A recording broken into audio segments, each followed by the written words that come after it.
সাংসদ নির্বাচিত হয়ে আমি প্রায় 1 বছর 1 মাস হতে চলল। আমরা যখন ভোট চাইতে গিয়েছিলাম তখন আমরা জনগণের কাছে আমি বলেছি, জনগণ যদি আমাকে আশীর্বাদ করেন, নির্বাচিত করেন, আমি আমার এরিয়ার জন্য যে সমস্ত ডেভেলপমেন্ট উন্নয়নমূলক কাজ আছে সরকারের পক্ষ থেকে, কেন্দ্রীয় সরকারের পক্ষ থেকে, সেগুলো আমি এই এরিয়াতে মানুষের জন্য, জনসাধারণের জন্য ইমপ্লিমেন্ট করতে চাই।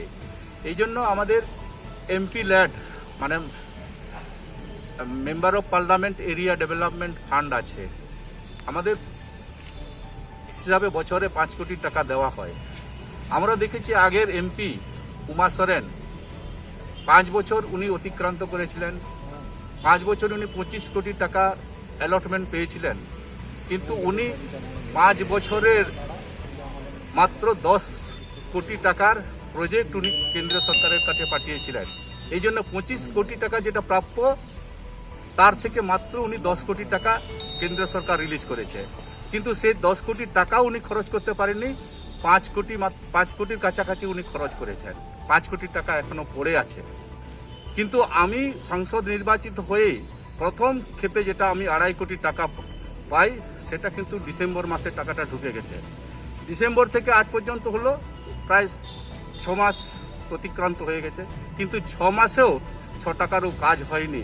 কারণ আমার যতগুলো এমপি ল্যাডের টাকা, এমপির ফান্ডের যে টাকাটা, সেটা ডাইরেক্টলি আমি খরচ করতে পারি না, সেটা ডিএম এর মাধ্যমে খরচ হয়।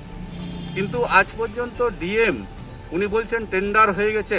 আমি জানুয়ারি মাসে স্ট্যাটাস রিপোর্ট চেয়েছিলাম, তারপর আবার গতকাল আমি স্ট্যাটাস রিপোর্ট তার জন্য মেল পাঠিয়েছি, চিঠি দিয়েছি, কিন্তু আজ পর্যন্ত আমাকে স্ট্যাটাস রিপোর্ট জানানো হয়নি।